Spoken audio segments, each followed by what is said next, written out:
Why we called it as we called it? Because MuMMIA is in Italian it means a mummy, something that is that doesn't move, it's immovable. And from our standpoint, this represented the trade union with respect to its speed of movement at the national level, and with the participation of those who operate in more sectors. So the idea is to go from this immobility to something more.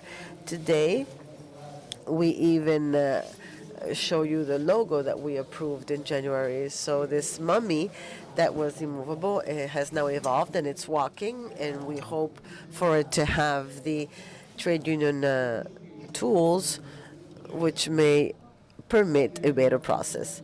Today, during the pilot committee that we held this morning, we defined, we better determined the contexts in which this project is to operate, and we reserved to further update this document that we have drafted based on the debate that will emerge from this conference. This conference was set up with these characteristics to represent the different main topics that this project dealt with. This first image can hardly be seen, but I put it in because Francesco Gesualdi could not be here. This is the classification of the New Development Center that his center publishes every year. It is a classification that joins the gross national product of the sovereign states and the multinationals. We just represented the first 90 here. We see Walmart. Some of you may know it. We don't have it in Italy, and we hope it never gets here. It has the 25th revenues. And then in the third column, you see in yellow the companies from the sovereign states with the highest revenues. These are the companies with which we as trade unions must measure ourselves to. Here we are at an extreme synthesis of a meeting to which most of us participated, the annual meeting about the EWCs, and this is the meeting after the new directive. We identified in the conclusions of this meeting 4 priorities that the European Secretary with the delegated to EWCs presented: implementing information and consultation, limiting the margins of confidentiality of data and information, a major problem we have in the EWCs, more training, and we'll discuss this at length tomorrow. Another point that was highlighted was the fact that we must equip ourselves for the intersectoriality of multinationals and specifically the groups. We are therefore focusing on this last aspect, and we are presenting this project in line with the European Confederation of Trade Unions, in line with in sync with those who will participate tomorrow to the round table. Why is it specifically Philcam's the one who's proposing a project as MuMMIA? Well, Philcam has a specific characteristic. It usually deals with the last phase of the production or offering of service, and we defined it like that. In Philcam, we know where the beginning of the river is, and we know if it's a delta or not. But it's difficult. It's difficult to know where the river starts from, where the source of the water is. But it's easy to run into the river during its course. We are the last link of the chain. We know that if a multinational carries out its activity on our territory, in our region, in our country, we know if it is present in our sector, but it's much more difficult to escalate to the mother company of this company. These companies are part of a group which headquarters may be in the United States, the production in Asia, and the assistance may be in many countries, among which Europe. We take care of this last phase, distribution and assistance. And that's why we deal with the last link of the chain in these companies. For us, it is necessary, fundamental to know in what countries and sectors that multinational is present so that we can involve the federations, the trade union federations of those countries in order to set up what? Our strength, which is a trade union alliance that is at the basis of any possible sectorial agreement, including those that must set up or form the European committees. We as FELCAMs were affiliated to EFAT in Europe and UniGlobal in Europe as well, and we represent a spectrum of what it is in Europe. One of the categories in Europe that we are affiliated with, we have highlighted in green the different sectors that are followed, that are served by Europe, and the others by FELCAMs. And we had to use two colors because there are several sectors, for example, electricity, or for example, gaming. And I look at Massimo from WITA because it's one of those sectors that is served by plural federations, multiple federations. So it is necessary to have some sort of coordination amongst us. For example, information technology sees us in it with very diverse categories. This representation wants to show the need for coordination within one single trade union organization, not just at the national level, but also at the level of European federations. This is simply a representation of the European Confederation of Trade Unions. And we have highlighted EFA and UniEuropa because in addition to UniEuropa, we are also affiliated to EFA. The problem, the context in which MuMMIA was born is a context that was noted a few years ago. That is the gap, the difference, the huge difference that was recorded between the number of companies, of community levels, and which had the numbers, the appropriate numbers to consider themselves within those who had EWCs installed, and the ones with European communities that were, as a matter of fact, installed. And that is the situation in which MuMMIA emerges. The ETWI database was recording 400 multinationals, and a study that was developed on our request indicated that 10% of these multinationals already had a multisectorial perimeter.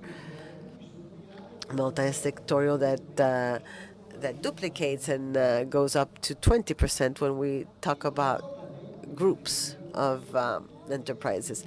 And the story of these committees is represented here. The history is here. In 20 years, about 1,200 EWCs were installed, an average of 60 per year, even though there were very intense periods. For example, right after the approval of the directives, of these 1,200 of active EWCs,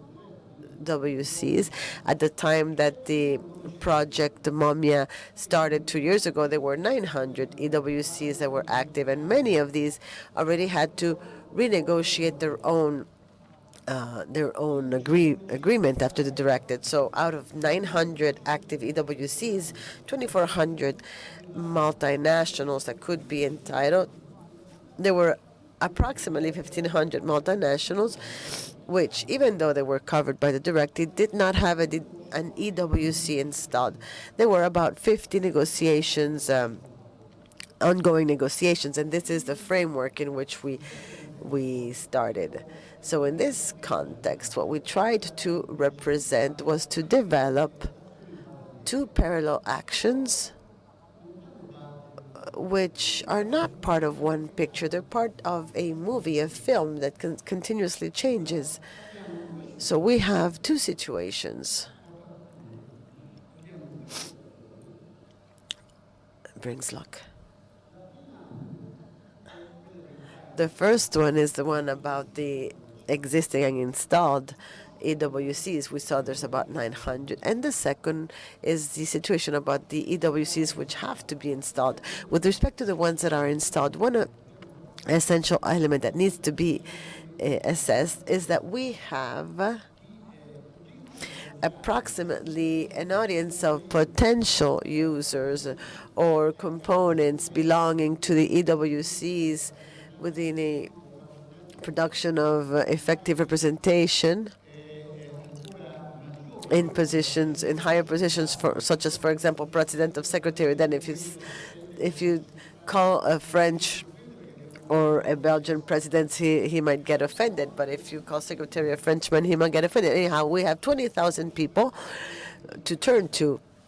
For what? And we'll see about this later. We have an even larger audience than those 1,400 EWCs, where those 14 enterprises where EWCs could be installed, and they still don't. We still have to improve the process of these European committees. We have to improve the conditions until we can have more prepared and effective trade union representatives to reach this objective. In this context, I must make a note, because this presentation, of course, I had prepared it before this morning. But one reflection that emerged during this morning's meeting is the following. It's true that we have to raise some engineering problems, that is, from a technical standpoint and solution of processes. We don't have to forget that there's a political value which must be pushed, driven, reactivated, because a dimension of these problems at a European level is often placed on the back burner, even more in times of crisis, as these past few years, because if in Southern Europe the rights are questioned because they are considered a luxury, specifically the work rights, the labor rights, or trade union rights, you can imagine what impact they may have on the constant and daily activity of workers and trade union delegates in activities that are not closely connected to the defense of the work post and the rights. So the value that was added today, it's that, yes, it's true, we have these technical problems too, to improve our capacity and effectiveness, but we do not have to underestimate this text in this context, the political role of the trade union. When MuMMIA started, these were the figures. Then Romek from ETUI will provide us with accurate figures, because he's the expert in this. But during the evolution, we know that in these 2 years, the situation improved, in the sense that we probably went beyond this quota, this level of 1,000 installed EWCs, and we know that of the installed EWCs, the composition is quite varied. Most of them, or more than half, are part of a federation unified in almost all the categories. Therefore, 550 more or less, the Uni-European, or the ones within the perimeter, are 150, 100, the ones from EFAT, meaning in the agricultural and food industry. And in addition to these, we have about 60 of the special negotiation bodies. I don't know if all the EWCs are about 80 of European societies, so we're almost at 150. And at this time, I think that the expert as to this is Volker. We have about 220 global agreements. These are the numbers that we must measure ourselves with. And we are in a very specific situation, very particular, the crisis, because this data represents the true information. In the 27 countries of the European Union, restructurations destroy more than what they create. Since the beginning of the crisis until the end of last year, there have been 5,400 restructuring, 1,800,000 work posts were lost. The information about unemployment as of August of 2012 in these countries was of 25 million. We have a large European country made up of unemployed people. From April 2012 until the end of the year, 335 restructurings for several reasons, for bankruptcy, repositioning.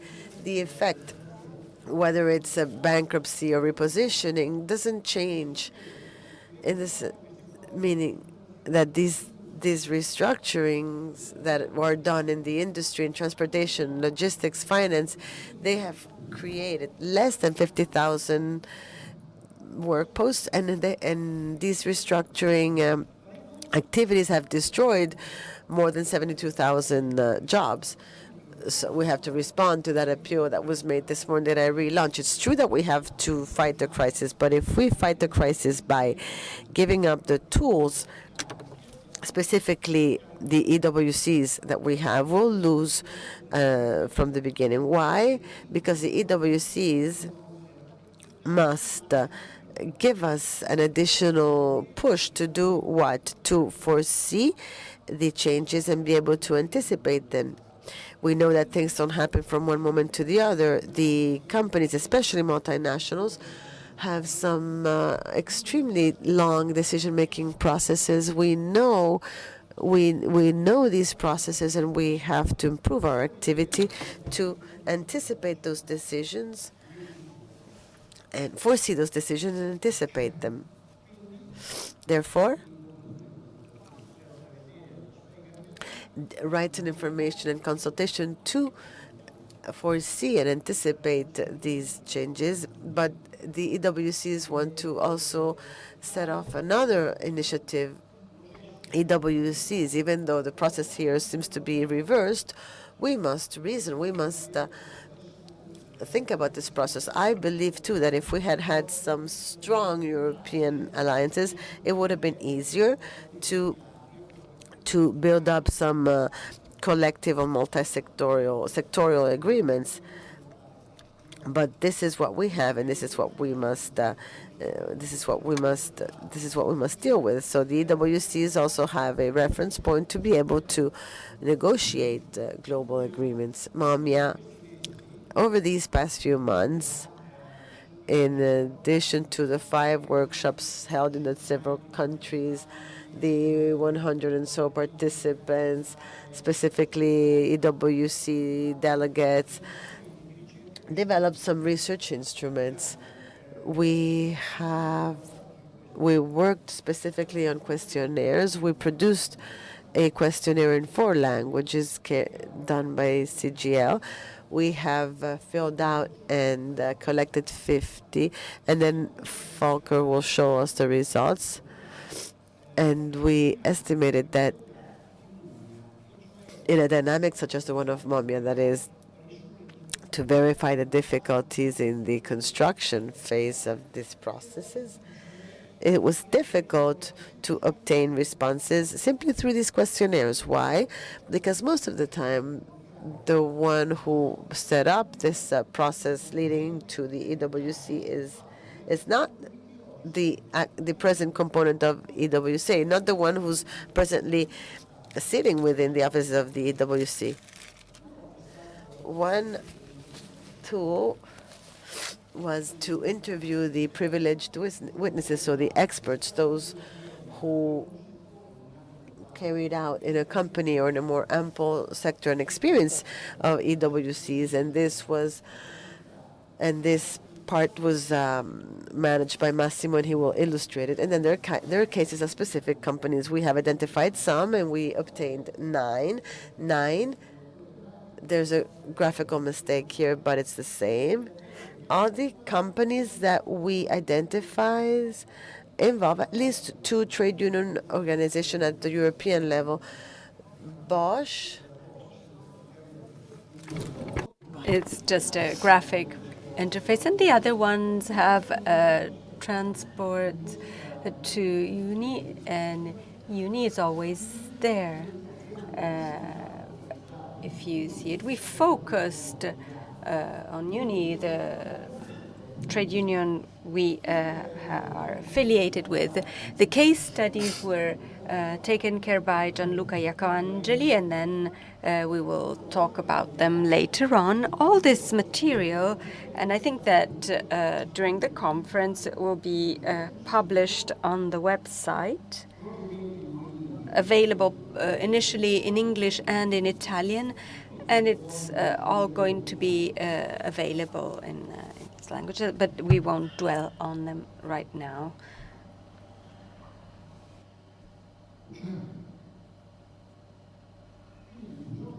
So our objective as MuMMIA is how to improve our trade union action, both political and organizational. We have noticed that between the delegates, between the various trade union organizations, between national and European trade unions, there are some barriers. We focused especially on the language barrier, and I would like to thank the interpreters once again. So the language barriers are a great obstacle that can be overcome through the interpreters. But there's also the history and the way of behaving and the traditions between the various organizations. So there sometimes is some incompatibility between them. So finding a common language, a way of doing trade unionism, not only with reference to language, but also with a way of behaving, is one of the aspects that we would like to pursue. Within this context, if we were able to identify common operational methods, we would make an important step forward from a quality viewpoint. Another thing that we focused on is the website that is at last operational. Marinella Migliorini is in the photo, so I would like to have this at the forefront. It's a website on the construction. It will be bilingual in 2 languages, and already now you can find the proceedings of the conference and some of the presentations that we are presenting at the moment. Okay, Marinella, I will remove the photo.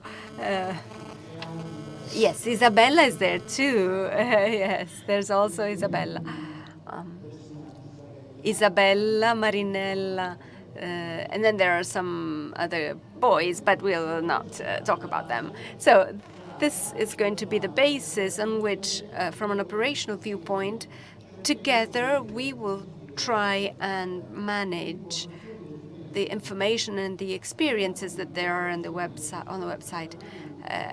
As of tomorrow, there's a conference for the new project, briefly hosted in this MuMMIA's website.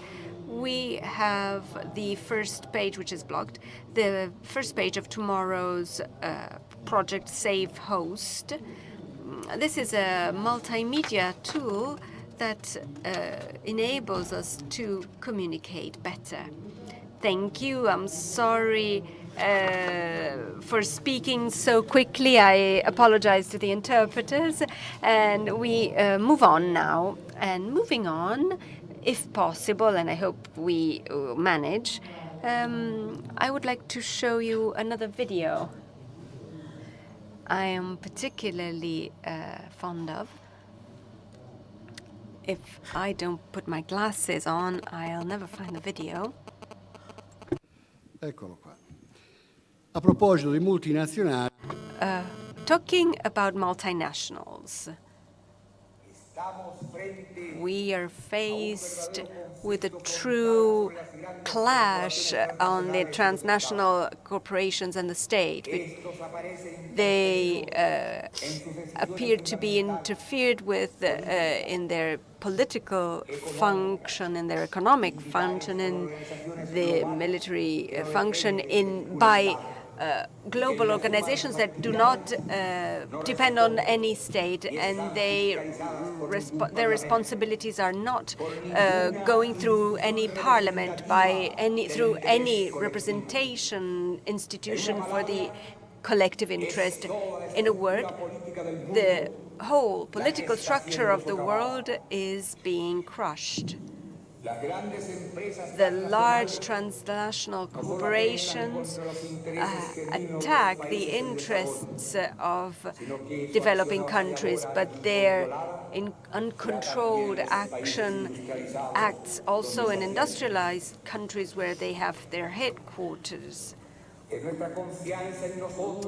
Our trust in ourselves, our self-confidence that increases our trust in the big values of the community and in the certainty that these values will have to prevail and that will not be destroyed and cannot be destroyed.